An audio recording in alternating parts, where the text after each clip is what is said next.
ঘরে জন্মানো উচিত ছিল। ভিখারির ঘরে জন্ম নিয়েছিস কেন তুই? কোথায় আমি জন্মাবো সেটা কি আমার হাতে? চুপ কর, অকৃতজ্ঞ ছেলে একটা। বেরিয়ে যা আর আমার জন্য পয়সা নিয়ে আয়। টমের জীবনে একটা শান্তির জায়গা ছিল। প্রফেসর অ্যান্ড্রিউস উনি পাশের একটা স্কুলে পড়াতেন। প্রত্যেক সপ্তাহে তিনি নতুন বই এনে দিয়ে টমকে পড়তে বলতেন।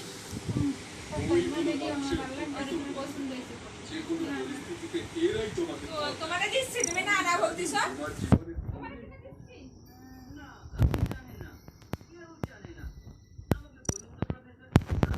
প্রাসাদে জন্মাইনি।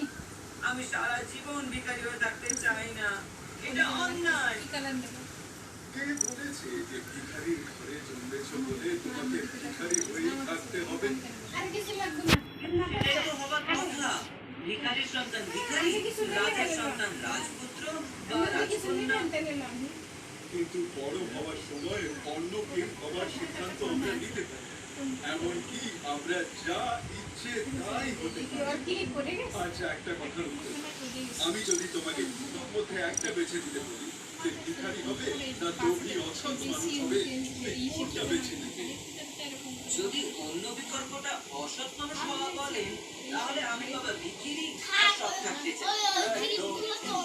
তাহলে দেখলে তো তুমি নিজে বেছে নিতে পারো। কিছু যায় আসে না যে তুমি প্রাসাদে জন্মেছো। গেলে সাহস চাই তো। আর আমি জানি না রেডি হয়ে না, 3টে বেজে গেছে। না আমার যাওয়া লাগবে না, তোমার ওই যে বাংলা 3:30 বাজুক। বাংলাগুলো লেখো আর আনসার কথা লিখে নাও। খাবারের জন্য ঘুরে বেড়াচ্ছে। আনিশার ভাই বেশ কিছু মাইল হাঁটার এমনি পর করুন না, সে বাড়ি যাবে। রাজপ্রাসাদে পৌঁছলো। সামনে অত বড় অট্টালিকা দেখে সে তো অবাক। চারিদিকে ঘুরে দেখে সে ঝোপের ভিতর ঢুকে কাছ থেকে দেখার চেষ্টা করলো। দেখে রাজকুমার এডওয়ার্ড খেলনা নিয়ে খেলছে। নিশ্চয়ই রাজকুমার। বেশ, আমিও যদি এরকম রাজকীয় জীবন পেতাম। এই যে, এই চোখ না, এত সাহস যে তুই এখানে ঢুকেছিস। ওকে এক্ষুনি দূর করে দাও। ঠিক যখন প্রহরীরা টমকে তুলে নিয়েছে বাইরে ছুঁড়ে ফেলবে বলে, রাজকুমার এডওয়ার্ড ছুটে চলে গেল। এত হয়েছে কেন? এখানে কি হচ্ছে? এই ছেলেটা প্রাসাদে ঢোকার চেষ্টা করছিল। তোমার নাম কি ভাই? আমার নাম টম ক্যান্টি। আমাকে মাফ করবেন রাজকুমার, আমি কোনো ক্ষতি করতে চাইনি। আমি শুধু আপনার জানলা দিয়ে উঠে গেছিলাম। যদিও পরনে তার ময়লা পোশাক, তবু টম সম্মান নিয়ে কথা বলল। রাজকুমারের খুব আগ্রহ হলো। সে টমকে নিজের মহলে নিয়ে গেল আর খাবারও মিষ্টি দিল। টম বিশ্বাস করছে না যে সে প্রাসাদে দাঁড়িয়ে আছে। খুবই ভাগ্যবান। আপনি যদি রাজকুমার একটা জিনিস দেখে অবাক লাগছে না টম? আমাদের দুজনের চেহারায় অনেক মিল রয়েছে। একই রকম গোল নাক, কোঁকড়ানো চুল, বড় বড় চোখ। আমিও লক্ষ্য করেছি। একটা জরুরি ব্যাপারও আছে। আমি যে জায়গা থেকে এসেছি, এই রাজ্যে যেটা সবচেয়ে দামি। আপনি পরেছেন দামি পোশাক আর আমি ছেঁড়া কম্বল। দেখলেন না প্রহরীরা আমাকে দেখি কিরকম ব্যবহার করলো? আমরা দুজন যে একরকম দেখতে তারা লক্ষ্যই করলো না। কেউ করে না। আমার ঠিক তা মনে হয় না, জানো? দাঁড়াও, চলো আমাদের পোশাক বদলে সবাইকে পরীক্ষা করে দেখি। দারুণ মজা হবে। আমি ঠিক জানি না, কিচ্ছু হবে না টম। এখন থেকে আমরা বন্ধু। আর তারা তাই করলো। টম আর এডওয়ার্ড দেখে চমকে গেল। বাহ, আমাদের একরকম লাগছে। এখন পোশাক বদলে নেওয়া এত তাড়া কিসে? আমি আমার বন্ধুদের পরীক্ষা করতে চাই। আমি ভিখারির পোশাকে এই ঘর থেকে বেরোবো আর তুমি এখানে রাজকুমার এডওয়ার্ড ছেলের চেয়ে কেমন? যদি ওরা কোনো চিন্তা নেই টম, সব ঠিক হয়ে যাবে। আমি এখন চললাম। বাইরে যাবার সময় রাজকুমার তার সিন্ধুক থেকে একটা জিনিস নিয়ে তার ময়লা পোশাকের ভেতর লুকিয়ে রাখলো। তারপর সোজা প্রাসাদের প্রধান দরজায় পৌঁছে গেল। প্রহরীরা তাকে লক্ষ্য করলো না। ঠিক বলেছে, আমার পোশাকটাই ওদের কাছে দামি। ওরা আমাকে চিনতেই পারলো না। এডওয়ার্ড দরজার বাইরে গিয়ে আবার ভেতরে ঢুকে গেল। প্রহরীরা তাকে আটকে দিল। মনে করেছে আর তোকে আমাদের রাজপুত্রের কাছে যেতে দেব না। দূর হ। শান্ত হও, আমি রাজকুমার এডওয়ার্ড। আর রাজা। সে অনেক কাকুতি মিনতি করলো, প্রহরীরা মেনে নিতে রাজি নয়। তারা রাজপুত্রকে তাড়িয়ে দিল। এ তো একটা সহজ হবে না। আমি এখন কোথায় যাব? রাজপুত্র প্রাসাদ থেকে বেরিয়ে পড়ল। যখন খারাপ, তাই টমের বাবা তাকে দেখতে পেল। বাহ, বিশ্বকর্মার ঢেঁকি। কোথায় ছিলিস তুই? আমার খুব খিদে পেয়েছে। যা, খাবার নিয়ে আয় কিছু। কেউ কোনোদিন এডওয়ার্ডের সঙ্গে এভাবে কথা বলেনি। ভয় পেয়ে সে খাবারের খোঁজে বেরোল।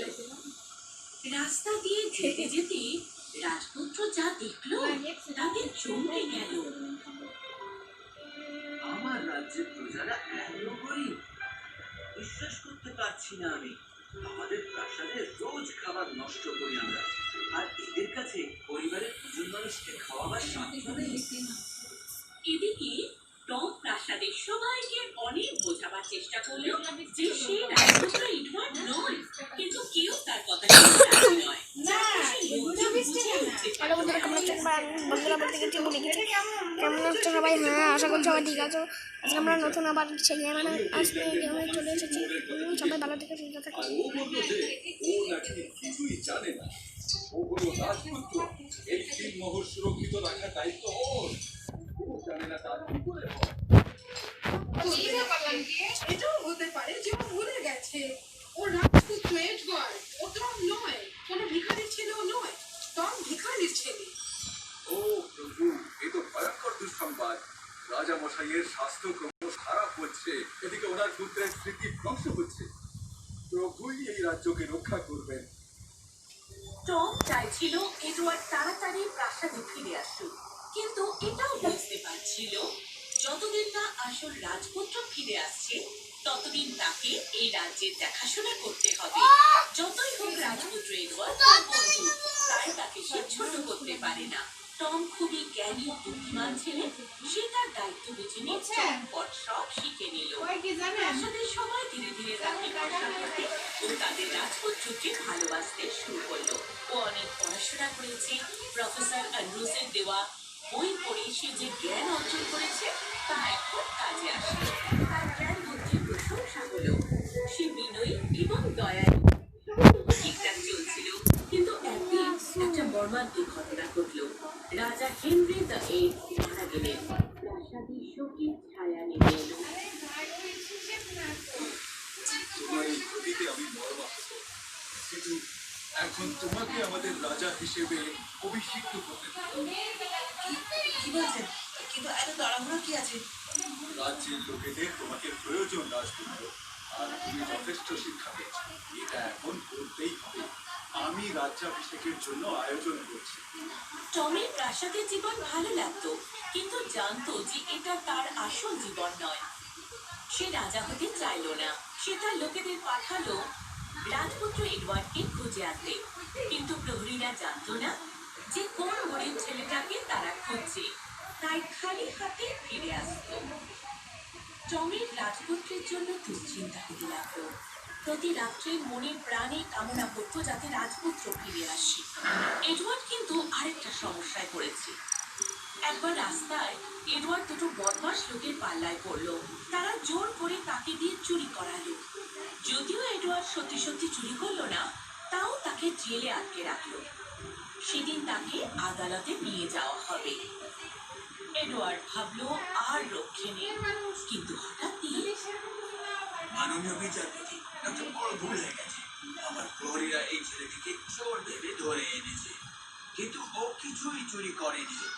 অনুরোধ করছি ওকে ছেড়ে দেওয়া হোক ধর্মকথায়। এডওয়ার্ড মুক্তি পেল। সে দয়ালু মানুষটিকে ধন্যবাদ জানিয়ে একটা ছোট্ট অনুরোধ করলো। আচ্ছা শুনুন, আমার একটা জরুরি খবর দিতে হবে প্রাসাদে। আমাদের রাজপুত্র এডওয়ার্ড কাল রাজা হবে। দয়া করে আপনি আমাকে এক্ষুনি একবার প্রাসাদে নিয়ে যাবেন। লোকটি এডওয়ার্ডের কথা বিশ্বাস করলো না, কিন্তু নিজেরও অভিষেকের অনুষ্ঠানে যাবার ইচ্ছে থাকায় সে এডওয়ার্ডকে সঙ্গে নিতে রাজি হলো। পরের দিন প্রাসাদের ভেতরে সবাই জড়ো হয়েছে তাদের নতুন রাজার নামে জয়ধ্বনি দিতে। আজ আমাদের সকলের জন্য এক ঐতিহাসিক দিন। আজ আমাদের নতুন রাজা সিংহাসনে বসবেন, রাজা এডওয়ার্ড।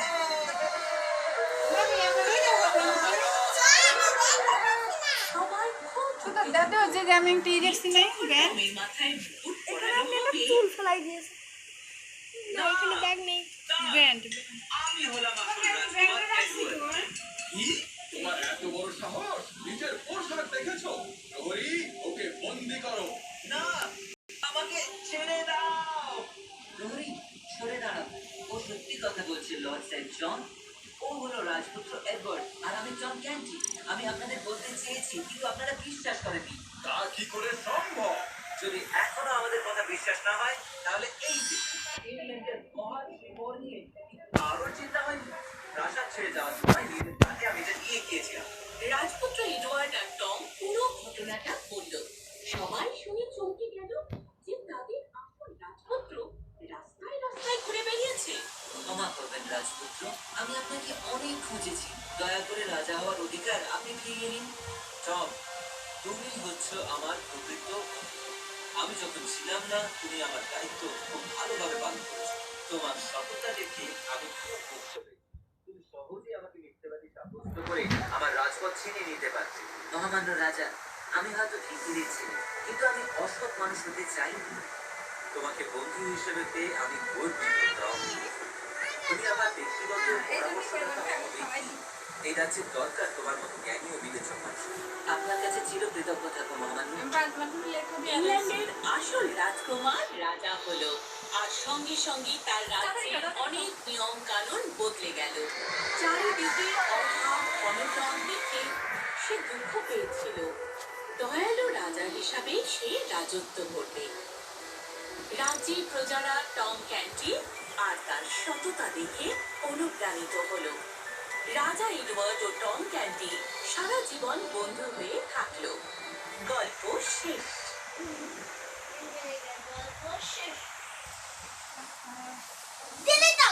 খুশি রাজকুমার।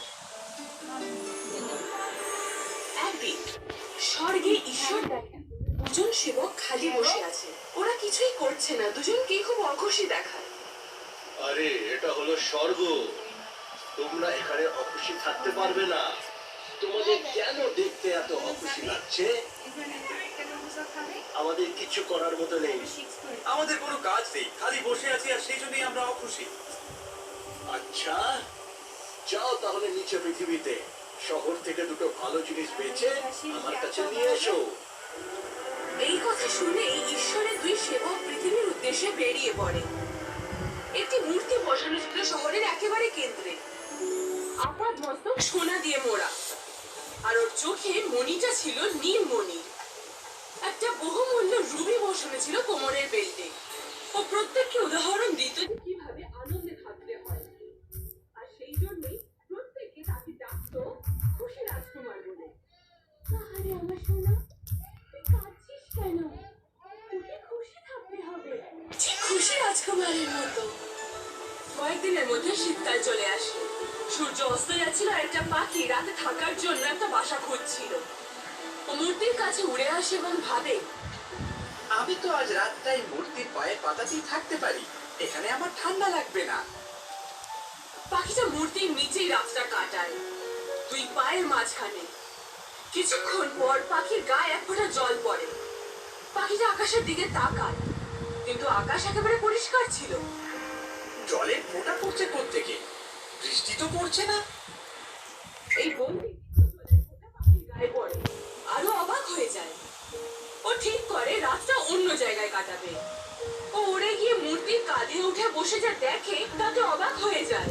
ও দেখে মূর্তির চোখ থেকে জল পড়ছে। এই, তুমি কাঁদছো কেন? তুমি না খুশি রাজকুমার? না, আর খুশি নই। কেন, কি হয়েছে? আমি যখন বেঁচে ছিলাম তখন আর খুব খুশি ছিলাম। আমি রাজপ্রাসাদে থাকতাম, কোনোদিন বাইরে বেরোইনি। আমি আমার বাগানে খেলতাম দিনের বেলা আর সন্ধ্যেবেলায় নাচ করতাম। আমি অন্যান্য সাধারণ মানুষদের মতনই ছিলাম। আমার কাছেও তোমাদের মতনই মন ছিল। আমি আমার জীবন আনন্দে বাড়িতে কাটিয়েছি। প্রাসাদের বাইরের জীবনের ব্যাপারে কোনো ধারণাই ছিল না। আমি আমার ছোট্ট জগতে দারুণ আনন্দে ছিলাম, আর সেই জন্যই ওরা আমায় খুশি রাজকুমার বলে ডাকতো। কিন্তু এখন আমি মরে যাওয়ার পর ওরা আমার মূর্তি বানিয়েছে শহরের মাঝখানে। তাই আমি বাইরের জগৎটা নিজের চোখে দেখতে পাচ্ছি। আমি দেখতে পাচ্ছি মানুষের জীবনের কষ্ট। আমার মনটা ধাতু দিয়ে তৈরি হলেও এখন আমার সবার জন্য কষ্ট হয়। সেই জন্যই আমি কাঁদছি। তাহলে তুমি এখন কেন কাঁদছো? আমি একটি মহিলাকে দেখতে পাচ্ছি, শহর থেকে একটু দূরে। ওর বাচ্চাকে খাওয়ানোর মতো সামর্থ্য নেই, এতটাই গরিব। ও রানী সেবিকাদের মধ্যে একজনের জামা সেলাই করছে প্রাসাদে এক নাচের অনুষ্ঠানের জন্য। ওর ছোট্ট ছেলেটা কাঁদছে, যেহেতু ওর খিদে পেয়েছে এবং শরীরটা খারাপ। কিন্তু ওকে খাওয়ানোর মতো মহিলাটার কাছে কিছুই নেই, শুধুমাত্র নদীর জল ছাড়া। আহারে বেচারা। তুমি কি আমার এই লাল পাথরটা মহিলাটিকে দিয়ে আসবে? এটা ওর প্রয়োজন। কিন্তু আমায় যে মিশরে যেতে হবে, আমার সব বন্ধুরা ওখানে চলে গেছে, যেহেতু এখানে শীত পড়েছে আর মিশরে এই সময় গরমকাল চলছে। প্লিজ, তুমি আমার জন্য এটুকু করে দাও। আচ্ছা, আমি আজ রাতটা তোমার সাথেই থাকবো আর ওই মহিলাটির কাছে কাল সকালে যাব। ধন্যবাদ বন্ধু। পাথরটা খুলে নেয় এবং রাজকুমারের দেখানো পথের দিকে উড়ে যায়। প্রথমে পাখিটা শহরের ওপর দিয়ে উড়ে যায়, তারপর রাজপ্রাসাদের সামনে দিয়ে। পাখিটা দেখে কয়েকজন মেয়ে নাচ করছে এবং এক সুন্দর মহিলা জানলায় দাঁড়িয়ে আছে। ইস, আমি যদি আমার জামাটা এক দুদিনের মধ্যে পেয়ে যেতাম। কেন যে ওই মহিলা এত সময় নেয় জামা বানাতে? পাখিটা শহর পেরিয়ে নদী পেরিয়ে এক গ্রামের কাছে পৌঁছায়, যেখানে ও দেখে মহিলা ছোট্ট একটা বাড়িতে ঘুমোচ্ছে। পাখিটা লাল পাথর টেবিলের ওপর রেখে দেয়। তারপর ও বিছানার সামনে যায় যেখানে বাচ্চাটা শুয়েছিল। মুখের সামনে পালকে ঠান্ডা বাতাস লাগতেই বাচ্চা ছেলেটা ঘুমিয়ে পড়ে। পাখিটা উড়ে আবার রাজকুমারের কাছে যায়। শহরে ফেরত যাওয়ার সময় পাখিটা নদীতে নামে জল খেতে, যেহেতু ও খুব তেষ্টা পেয়েছিল। যখন পাখিটা নদী থেকে জল খাচ্ছিল, একজন লেখক পাখিটাকে দেখতে পায় এবং মনে মনে ভাবে, ও, পাখিটা এখনো এখানে আছে। ও কোনো গরম এলাকায় যায়নি এখনো। ও এমন জায়গায় রয়েছে যেখানকার জলবায়ু ওর জন্য ঠিক না। আমায় ওর থেকে কিছু শিখতে হবে। যদিও আমি না খেয়ে রয়েছি, কিন্তু আমায় আমার গল্প শেষ করতেই হবে তাড়াতাড়ি। পাখিটা তারপর উড়ে যায় রাজকুমারের কাছে এবং লেখক ফিরে যায় নিজের বাড়িতে, মাথায় একটা নতুন গল্প নিয়ে। অদ্ভুত ব্যাপার, আমার গরম লাগছে, যদিও এখন এখানে ঠান্ডা পড়েছে। এই উষ্ণতা হলো তুমি যে ভালো কাজ করেছো তার। হ্যাঁ, ঠিক বলেছ। আমি তাহলে আগামীকাল মিশরে যাব। তুমি যেও না বন্ধু, আমি তোমার থেকে আরেকটা সাহায্য চাই। আরে বাবা, আবার কি? শহর থেকে অনেক দূরে আমি এক লেখককে দেখতে পাচ্ছি যে গল্প লিখে চলেছে, কিন্তু শেষ করতে পারবে না, যেহেতু সে না খেয়ে রয়েছে আর ওর ঘর গরম করার জন্য আগুনও জ্বলছে না। ও একটা ছোট্ট ঘরে থাকে, একটা বাড়ির উপরে। আমায় কি করতে হবে ওর জন্য? তুমি আমার একটা চোখের মনি দিয়ে যাও আর কি ওকে দাও। তোমার চোখ? না না, আমি পারবো না। দয়া করে এটা দিয়ে এসো বন্ধু। এ হলো ভারতের এক বহু মূল্যবান পাথর। লেখককে একটা ভালো জীবন কাটানোর সুযোগ করে দেবে। আচ্ছা, আমি আজ রাতটা তোমার সাথে কাটাবো আর লেখকের কাছে কাল সকালে যাব। পরের দিন সকালে পাখিটা রাজকুমারের চোখের একটা মণি খুলে যায় এবং উড়ে যায় লেখকের বাড়ির দিকে।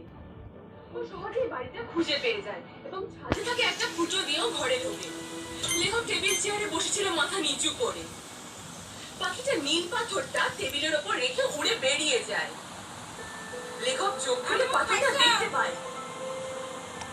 এটা কি আমার গল্প পড়ে কেউ আমায় উপহার পাঠিয়েছে? ধন্যবাদ আমার অজানা বন্ধু।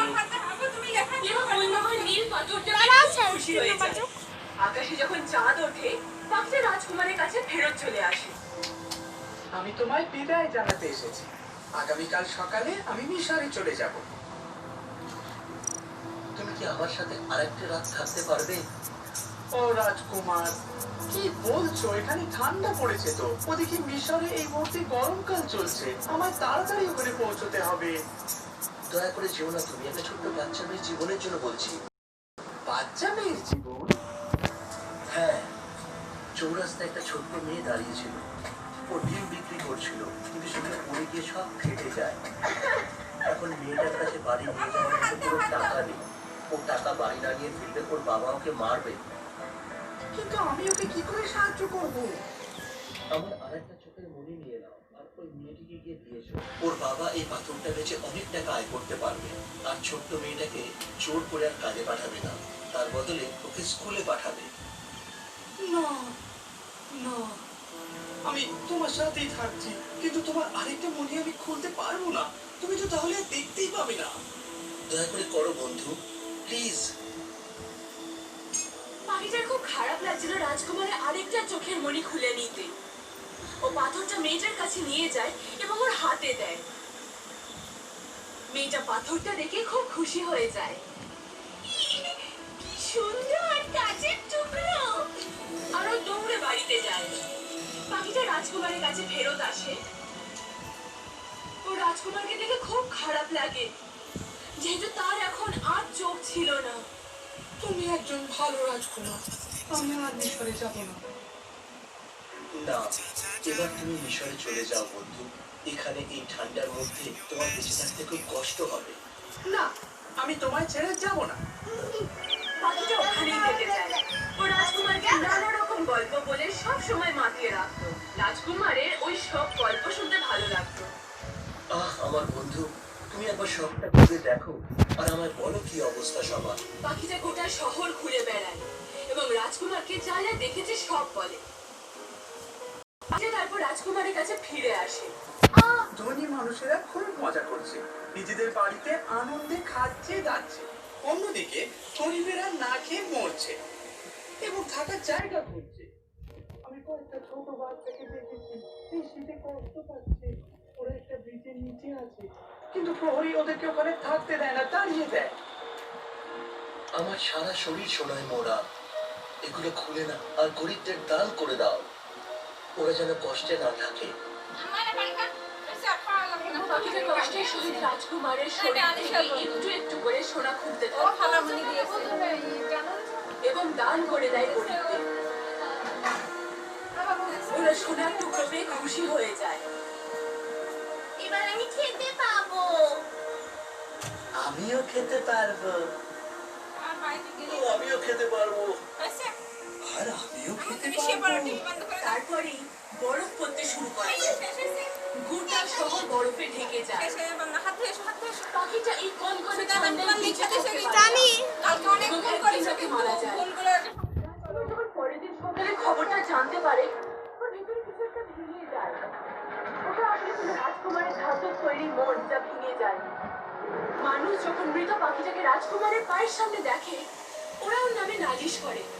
একজন অফিসার রাজকুমারের কাছে আসে। রাজকুমারকে কি বাজে দেখাচ্ছে, তাই না? হ্যাঁ, ঠিক বলেছো। ওকে তো রাজকুমার কম ভিখারি বেশি মনে হচ্ছে। আর একটা মৃত পাখি পড়ে আছে ওর পায়ের সামনে, এই কে পরিষ্কার করবে? আমার মনে হয় এই মূর্তিটা এখান থেকে সরিয়ে দেওয়া উচিত। আমরা ওই জায়গায় অন্য আরেকটা মূর্তি রাখবো। ওরা মূর্তিটাকে সরিয়ে দেয় এবং পুড়িয়ে ফেলে, কিন্তু মূর্তির ভাঙা মনটা পড়ে না। তাই ওরা ওটাকে ছুঁড়ে ফেলে দেয়। কয়েকদিন পরে ঈশ্বরের দুই সেবক তার কাছে দুটো জিনিস নিয়ে ফেরত আসে এবং সেগুলো ঈশ্বরকে দেয়। তোমরা আমার জন্য কি নিয়ে এসেছো?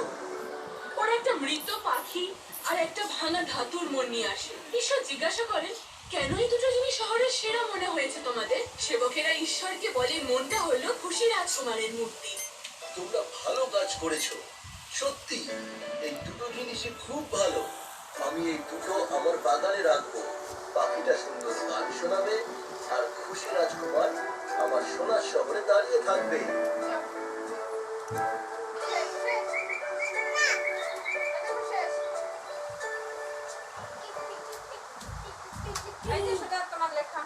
ঠিক আছে, আমি মোবাইলটা দাও, মোবাইলটা দাও। দিচ্ছি।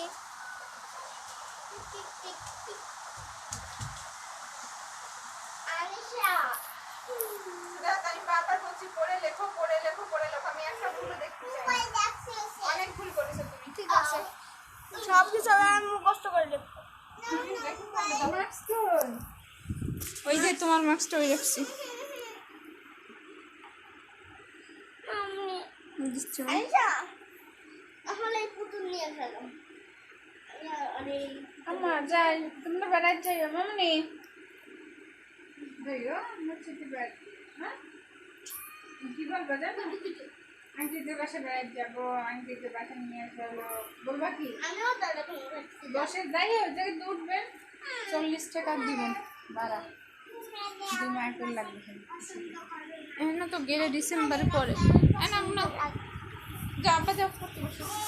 তোমার কাছে গেলে তোমার